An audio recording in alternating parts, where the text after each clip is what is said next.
Pertanyaan pertama di sini, sang anak memiliki harta yang belum pernah dibayarkan zakatnya. Kemudian sang anak meninggal dunia. Ayah yang miskin terpisah lama dengan sang anak dan belum pernah menerima nafkah dari sang anaknya. Bolehkah sebagian zakat sang anak diberikan kepada ayah yang miskin? Kalau zakat tidak boleh kepada orang tua dan tidak boleh kepada anak.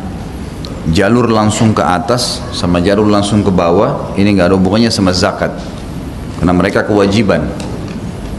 Zakat itu tidak masuk dalam dua orang ini, ayah dan anak. Sebagian ulama mengatakan masuk juga di dalamnya adalah kakek, nenek, dan juga ke bawah cucu.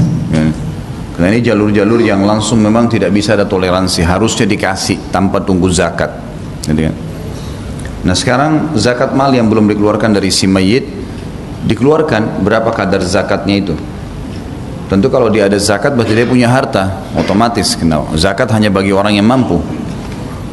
Lebih daripada itu yang dia tinggalkan warisan, maka ayahnya punya hak, karena ayah penerima warisan. Maka ayah yang miskin diberikan dari warisannya dan bukan dari zakat malnya, karena zakat mal nggak bisa untuk ayah atau untuk anak. Allahu a'lam. Penjualan yang salah satu pembayarannya bisa pakai kartu kredit, hasilnya bagi si penjual haram atau tidak? Ini pertanyaan di luar tema sebenarnya. Baik, penjualan yang salah satu pembayarannya bisa dipakai dengan kartu kredit, hasilnya bagi penjual itu haram atau tidak?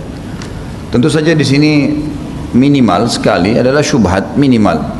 Karena ada sebagian ulama yang mengatakan kalau seandainya tidak ada pembayaran di satu negara kecuali dengan kartu kredit, nggak bisa kecuali dengan itu, maka ulama ada yang mengatakan dibolehkan, tapi dia harus hindari bunga-bunganya, dia hindari bunganya, dia hindari banyak hal yang harus dihindarin lah, gitu kan. Tentu jauh lebih aman kalau dia tidak melakukannya. Tapi kalau di negara yang umumnya kaum muslimin kayak kita di Indonesia, nggak perlu semua, nggak perlu semua. Ya kalau bahasa langsung saya sebenarnya kalau antum bisa tutup aja semua kartu kreditnya, gitu kan. Nah ini berbahaya sekali. Kita sangat riskan. Misal kita ambil 0%, nggak ada bunganya kok, 0% cicilan. HP harga 3 juta ya 3 juta juga, benar. Tapi kalau antum telat sehari, kira-kira misal telat jam 12 malam batasnya, kita baru ingat jam 1 malam, lalu bayar, kena tetap 50 ribu kah, 20 ribu kah, itu riba. Dan 1 dirhamnya lebih berat daripada 36 kali berzina. Walaupun awalnya tidak niat riba, tapi ini memang kartu kredit, kartu itu kartu riba. Kenapa harus libatkan diri di situ? Dan saya yakin teman-teman yang sudah biasa terlibat dengan masalah kartu kredit ini tahu bagaimana rumitnya itu. Kalau makin sering kredit maka makin rumit. Tiap bulan pusing cari dari mana duitnya. Kenapa nggak ditabung saja? Kita mampu cash, kita beli cash, gitu kan? Dan dicicil satu persatu sesuai dengan kebutuhan. Tidak perlu harus semuanya. Allahu a'lam, itu jauh lebih baik. Tadi saya kasih pendapat ulama umumnya kalau di wilayah non muslim, karena ada beberapa negara memang sudah nggak ada lagi cash, gitu. Semuanya orang sudah menggunakan kartu dan tidak ada lagi kartu kecuali kartu kredit yang ada misal. Maka ini berbeda hukumnya. Ya. Saya dilahirkan dan dibesarkan oleh orang tua yang berbeda. Saya dibawa sejak umur 1 tahun hingga sekarang. Bagaimana adab terhadap keempat orang tua saya? Mana yang harus saya dahulukan?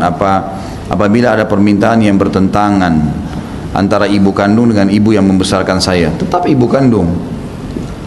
Orang-orang yang membesarkan kita, mereka dapat pahala dengan membiayai seorang anak muslim. Itu sudah cukup buat mereka sebenarnya.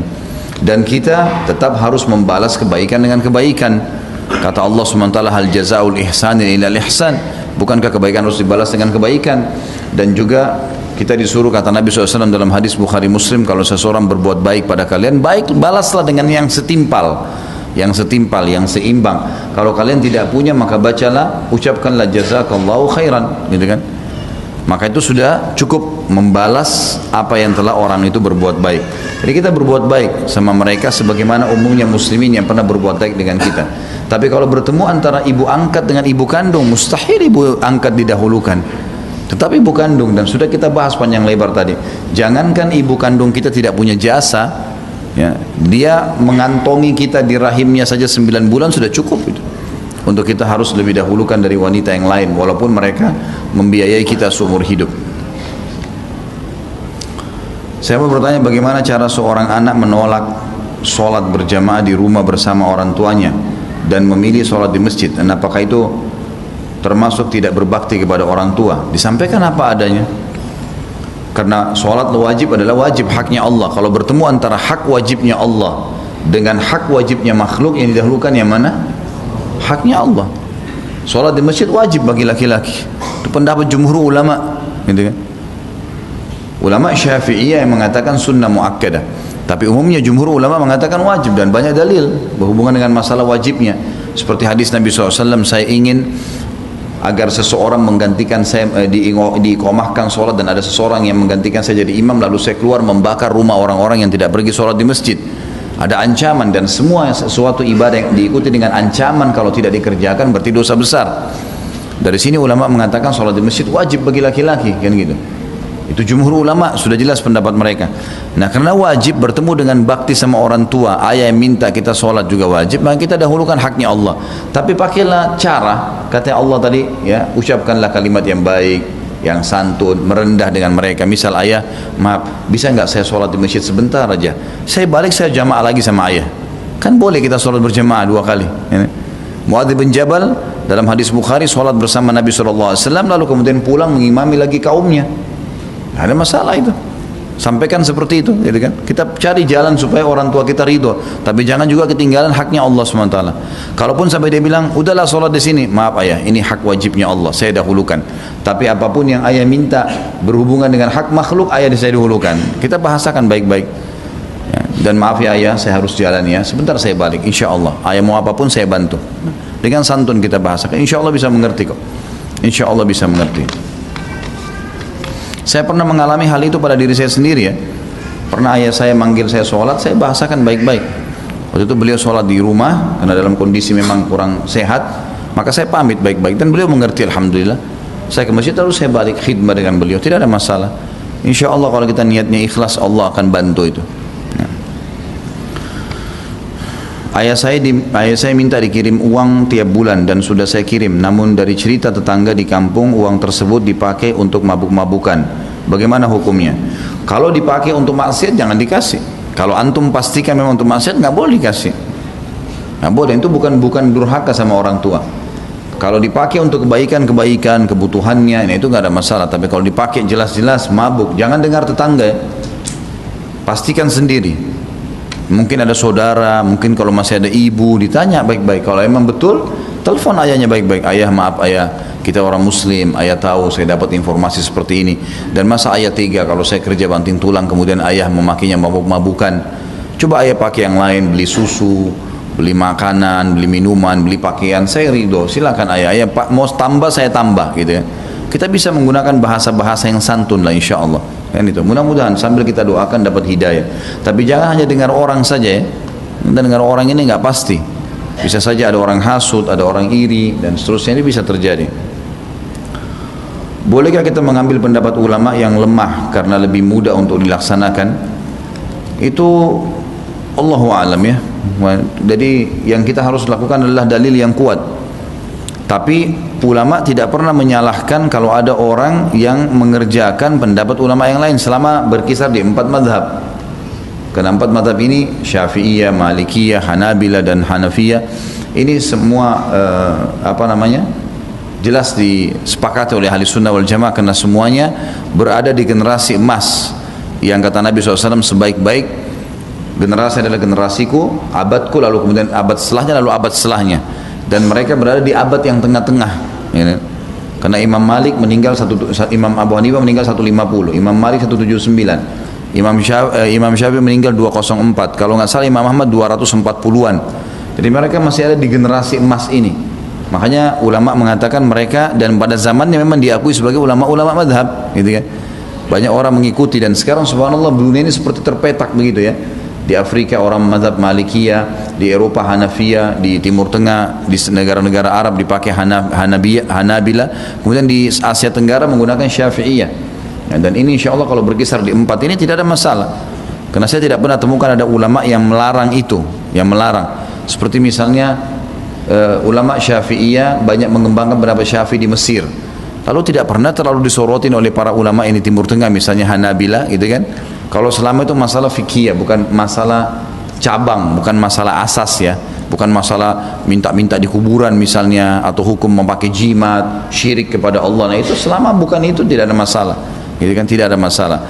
Tetapi saran saya, Allahu a'lam, kalau antum sebagai penuntut ilmu, cari di antara pendapat ini sebagaimana ulama sarankan, mana yang paling kuat dalilnya. Karena zaman kita sekarang bukan kayak zaman dulu. Zaman sekarang kita bisa leluasa melihat dalil-dalil mereka, gitu kan? Luasa sekali. Zaman dulu sulit itu.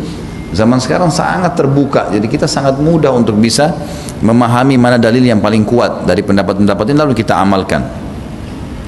Tapi sekali lagi tidak disalahkan kalau kita berpegang pada salah satu mazhab ini walaupun pendapatnya ya lebih lemah daripada yang lainnya. Ketika di akhirat kelak apabila timbangan amal kita lebih berat daripada dosa kita, apakah kita tetap akan dihisab, diazab? Apabila timbangan amal kita lebih berat daripada dosa kita, maksudnya pahala ya? Tentu saja tidak. Tentu saja tidak. Jadi di hari kiamat itu ada beberapa tingkatan. Ada orang yang lolos tanpa timbangan ke surga. Ini orang-orang masuk surga tanpa hisab.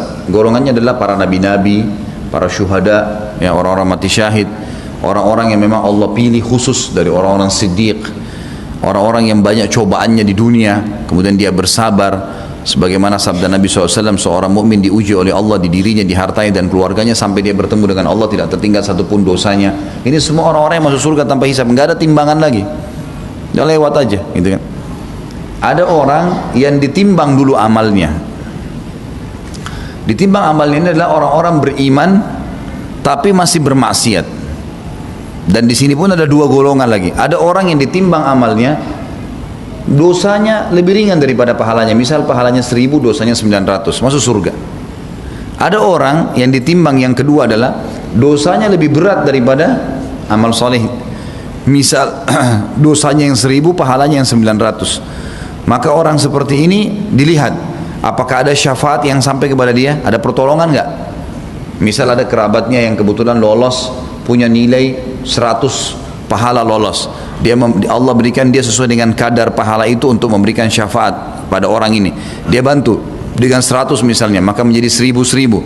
Dia masih butuh mungkin 1 pahala saja untuk melebihkan dari dosanya, maka ini juga orang lolos, asal tetap amal soleh lebih berat. Tapi kalau nggak ada yang bantu dia, maka ini masuk neraka dulu, karena dosanya lebih berat daripada amal solehnya. Golongan yang ketiga adalah tidak ditimbang juga amalnya, tapi langsung masuk neraka. Ini orang kafir, munafik dan orang musyrik. Ini juga nggak pakai timbangan. Bahkan sementara orang-orang beriman ditimbang amalnya, mereka sudah langsung dilemparin ke neraka karena nggak ada gunanya dari amal-amal mereka. Sebagaimana hadis Bukhari, Aisyah bertanya radhiyallahu anha kepada Nabi SAW tentang satu orang Arab Quraisy yang sangat terkenal sekali dengan kebaikannya lah, silaturahim keluarganya, sedekahnya, bantu orang dan seterusnya. Tapi tidak pernah beriman kepada Allah. Kata Aisyah, ya Rasulullah, bermanfaat enggak amalnya? Kata Nabi SAW, tidak sama sekali. Karena dia tidak pernah beriman kepada Allah. Jadi sebanyak apapun amal orang kafir enggak ada manfaat buat dia. Jadi kalau amal soleh antum lebih berat, maka masuk surga walaupun ada dosanya. Itu tapi nasib-nasiban, gitu kan. Makanya kita tidak tahu soalnya kadar dosa kita, kadar pahala kita tidak pernah tahu. Makanya langsung perbanyak istighfar, perbanyak taubat. Nabi SAW mengatakan saya taubat setiap hari 70-100 kali. Jadi kita perbanyak taubat, jangan membawa dosa di akhirat. Kalau perlu mohon kepada Allah agar ya Allah jangan meninggalkan saya di muka bumi ini kecuali engkau sudah catatkan aku termasuk hamba-hambamu yang masuk surga tanpa hisab. Kita berdoa kepada Allah SWT. Bagaimana sikap seorang anak terhadap orang tuanya yang masih kafir bila orang tuanya meninggal? Tentu saja pada saat sakit dia jenguk, ya. Pada saat meninggal dia berusaha coba membantu apa yang dia bisa bantu. Tapi di sini kalau ada ritual-ritual acara agama itu tidak boleh. Seperti misalnya ada nyanyi-nyanyian kalau Nasrani itu tidak boleh dihadir. Harus dia lepas tangan. Walaupun kita ada perasaan ya, karena memang sudah seperti itu. Ingat waktu Nabi Nuh alaihissalam anaknya meninggal, tenggelam, kafir, sedih dia.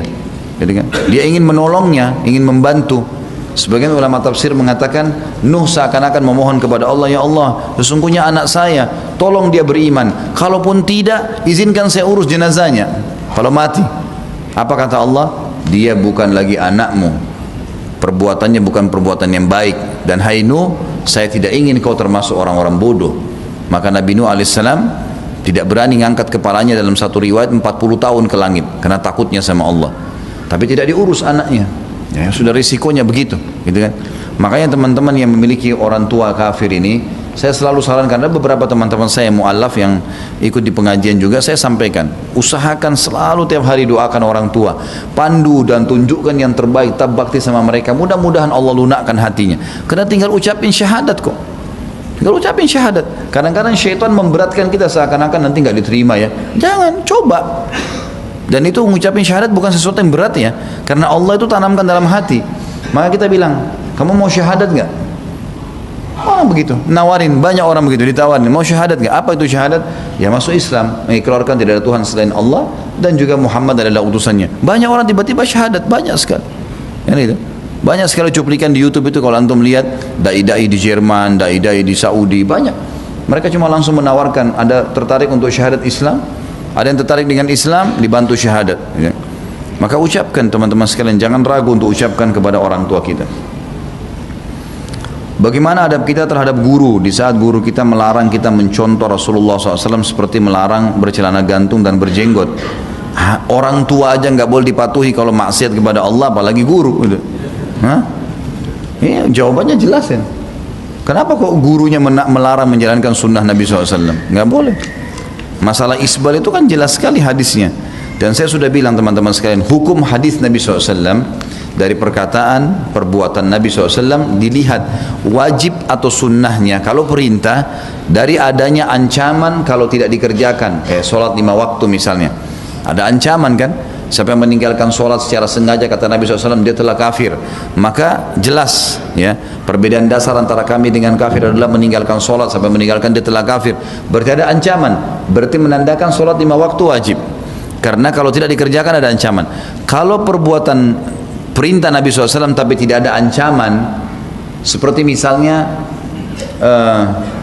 perintah sholat, sholatlah, siapa yang mengerjakan puasa 3 hari setiap bulan misalnya, pahalanya sama dengan setahun. Motivasi. Nah itu hukumnya sunnah. Dikerjakan boleh, tidak dikerjakan boleh. Tidak ada ancaman kan kalau tidak dikerjakan. Puasa Senin Kamis saya ingin, kata Nabi SAW, puasa Senin Kamis karena pada saat itu amal sedang dilaporkan kepada Allah. Nah itu nggak ada masalah gitu. Jadi berarti perintah dia wajib kalau ada ancaman ditinggalkan, kalau tidak ada ancaman maka hukumnya sunnah. Larangan juga begitu. Kalau sesuatu yang diikuti dengan ancaman, laknat, murka, siksa kubur, siksa di akhirat gitu kan, ini semua berarti hukumnya haram. Hukumnya haram. Kalau dia larangan tapi tidak ada ancaman, kayak misal kasus janganlah kalian minum berdiri, ini kan cuma larangan, tidak ada ancamannya, maka berarti dia makruh. Nah kalau kita kembali kepada larangan-larangan yang haram, seperti masalah kasus isbal misalnya, laki-laki, larangannya tegas sekali itu, gitu kan? Semua yang di bawah mata kaki di api neraka, ancaman Nabi SAW tegas. Orang yang berat sisanya hari kiamat adalah musbil, mannan, ya. Orang yang menutup mata kakinya bagi laki-laki, kemudian orang yang mannan, nyebut-nyebut kebaikannya, orang yang yang ketiga adalah orang yang bersumpah palsu untuk membuat barangnya laku. Jadi ancamannya tegas. Maka lebih cenderung kalau Imam Az-Zahabi, kalau ikuti ceramah saya di YouTube, itu panjang lebar saya jelaskan masalah hukum isbal ini gitu kan. Bagaimana Imam Az-Zahabi masukkan dalam kategori dosa besar, karena dalil-dalilnya jelas ada ancaman. Kalau guru melarang kita mengikuti ini sementara ada ancaman, ini nggak boleh dipatuhi. Orang tua aja nggak boleh dipatuhi, apalagi guru ya. Apa hukum berbakti kepada ayah tiri atau ibu tiri dan bagaimana cara berbakti pada mertua, pada mereka? Ya, tentu saja berbakti umumnya. Kalau ibu kita menikah dengan seorang laki-laki, kita katakan ayah tiri, ayah tiri ya. Ayah tiri ini kita bakti karena dia adalah pasangan ibu kita. Dan ibu kita sudah meninggal pun berbuat baik dengan suami ibu adalah ibadah. Berarti bakti sama ibu ya, menunjukkan hubungan. Sama dengan istri ayah, karena yang pernah menjadi pasangan orang tua kita itu mahram abadi kita. mahram abadi. Harus kita bakti dengan mereka tentunya. Bakti. Tapi kalau bertemu antara ayah tiri sama ayah kandung, tetap ayah kandung didahulukan. Tapi masuk dalam bakti. Bakti. Pasangan orang tua berarti kita wajib bakti juga. Ya. Tapi kedudukannya tidak selevel dengan orang tua kandung.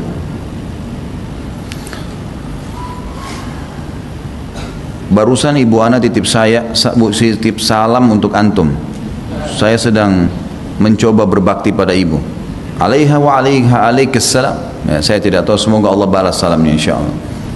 Bolehkah berbohong untuk membahagiakan orang tua? Kalau iya apa batasannya? Tidak boleh bohong. Kenapa bohong kepada orang tua? Enggak perlu. Misal dia katakan, apa kamu sudah lulus ujian? Tidak lulus, bilang. Jangan bohong. Kenapa enggak? Kurang belajar. Sudah belajar ibu, sudah belajar ayah. Tapi qadarullah memang saya sudah begitu. Ibu ayah doain ya, mudah-mudahan semester akan datang saya bisa. Untuk apa bohong? Jangan bohong, tidak boleh di sini. Bohong itu hanya dibolehkan kalau suami istri. Tapi suami istri pun dalam hal pujian. Seperti misalnya istrinya kecut pada saat lagi keringatan, kemudian dia datang mau cium, kecut, dia bilang masya Allah wanginya. Misalnya. Bohong dia. Tapi untuk bahagiakan istrinya gitu kan. Belum mandi aja sudah wangi, apalagi sudah mandi. Nah, begitu juga suami istri memuji ya masakannya, memuji pakaiannya, memuji penampilan, ini hal yang dibolehkan, atau memperbaiki hubungan antara dua orang yang sedang bertengkar atau dalam peperangan. Ini pernah saya jelaskan dulu ya. Tapi kalau untuk kepada orang tua tidak ada dalil masalah, jadi nggak boleh. Apa adanya, hibur mereka apa adanya. Orang tua saya sudah meninggal, wali saya adik laki-laki. Saya mau menikah tapi adik saya tidak mau menikahkan karena masalah materi. Apakah boleh saya menikah diwalikan kepada wali hakim? Tentu saja.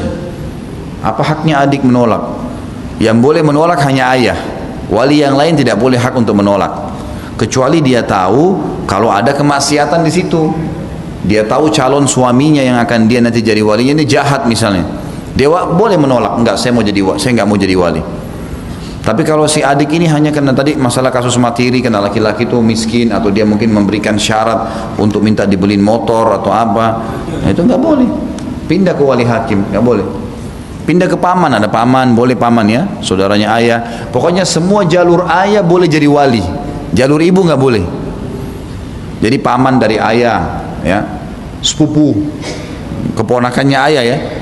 Jadi ayah punya saudara, punya anak, sepupu kita. Sepupunya si perempuan ini boleh jadi wali. Kalau saudaranya nggak mau, boleh pindah ke sepupunya, boleh pindah ke pamannya. Nah, ini dibolehkan, tapi cuma jalur ayah saja. Bagaimana jika ada perempuan Nasrani masuk Islam? Kita hanya ingin menikah Islam, hanya ingin menikah dengan pria Muslim. Setelah menikah dia kembali ke agamanya. Bagaimana hukum pernikahannya? Dan agama anak-anaknya semua diarahkan untuk memeluk Nasrani, tidak boleh belajar mengaji, bahkan tidak boleh dengar azan. Ini hukum murtad, ini harus ditinggalkan perempuan begini. Dan harusnya suaminya mengambil anaknya, dia bisa tuntut secara hukum. Masuk pengadilan agama tuntut, pengadilan agama akan berikan dia anak, nggak bisa. Di negara kita terlindungi itu.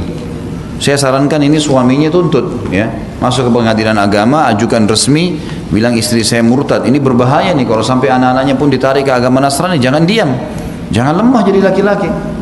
Nggak boleh tanggung jawab. Nasabnya kepada antum gimana? Nggak mungkin lah, gitu kan? Ini biasanya tipe laki-laki begini terlalu lemah, jangan lemah. Ya. Jadi laki-laki harus betul-betul jantan, ya. Nggak boleh nih, ambil anaknya, gitu kan?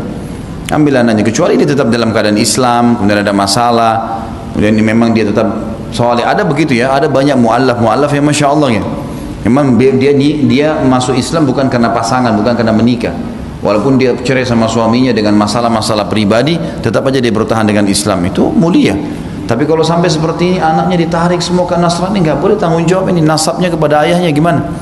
Tuntut, mulai besok masukkan ke pengadilan, tarik anak-anak itu, sampaikan kalau anak-anak ini akan dimurtadkan, gitu kan? Apalagi sampai tidak boleh dengar azan, la haula wala quwata illa billah. Ini harus bergerak antum cepat, nggak boleh.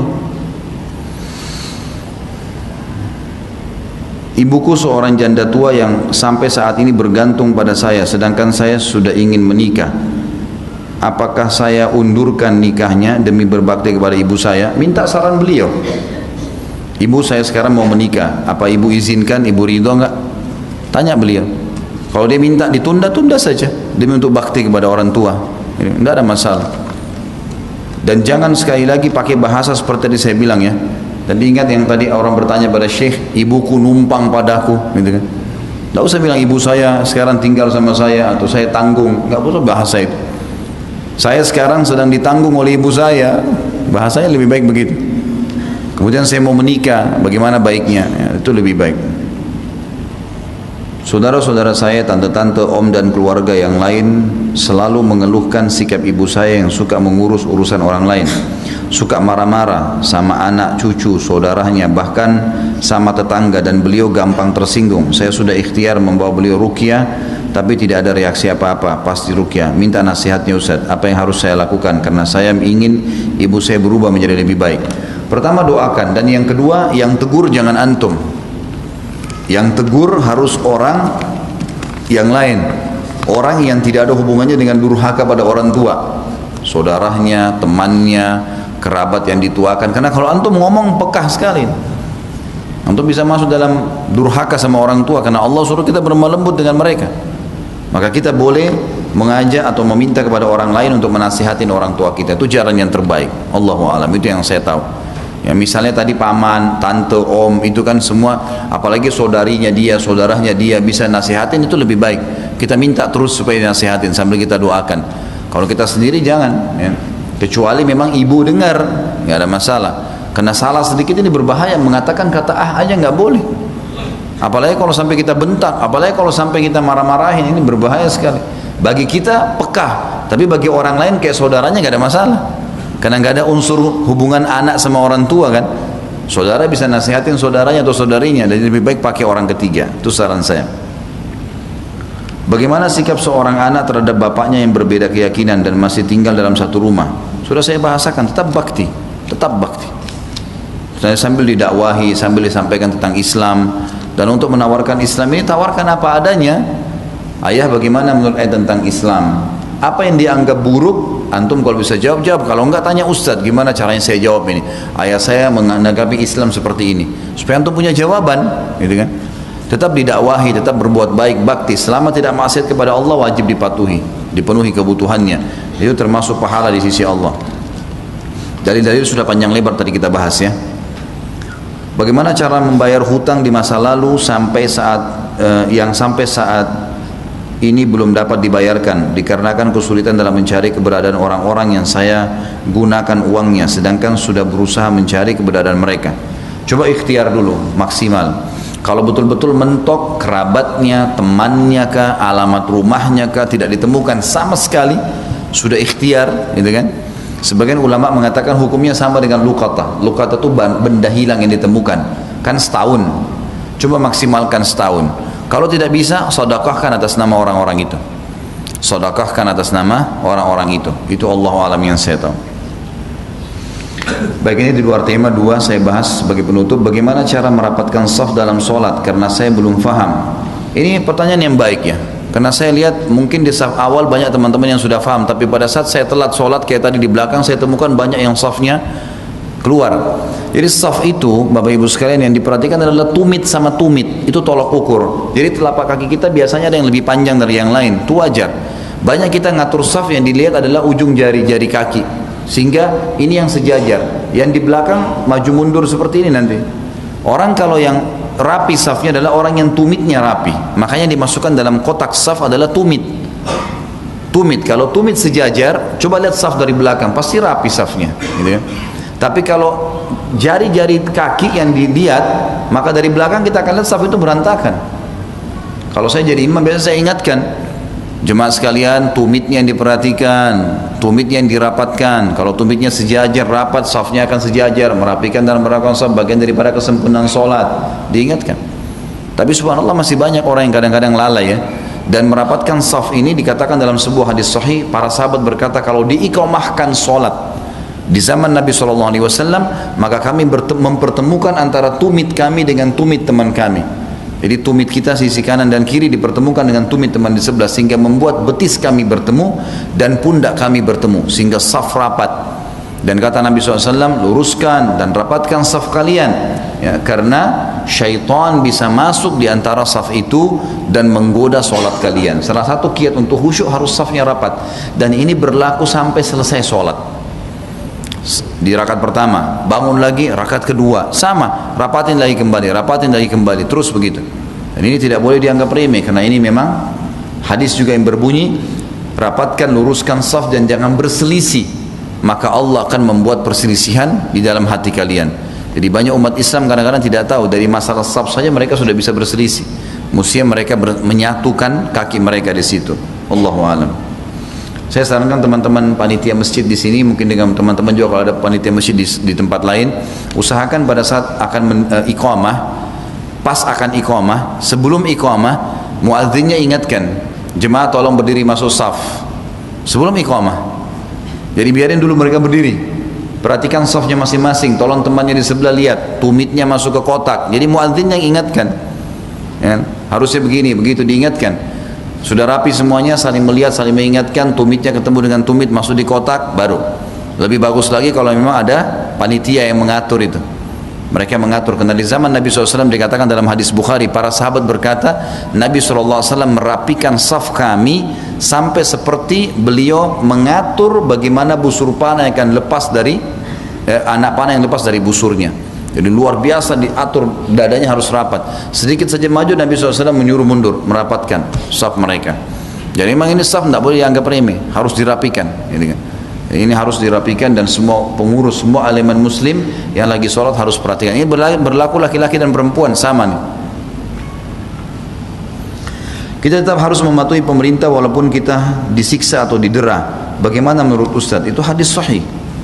Itu hadis sahih yang menjelaskan. Kata Nabi SAW, patulah, ya, patulah pada pemerintah kalian walaupun kalian harus diderah. Maksudnya diderah di sini adalah kalau seandainya ada satu hal yang memang berat bagi kita, tetapi itu bukan maksiat kepada Allah, maka sudah, patuhi saja.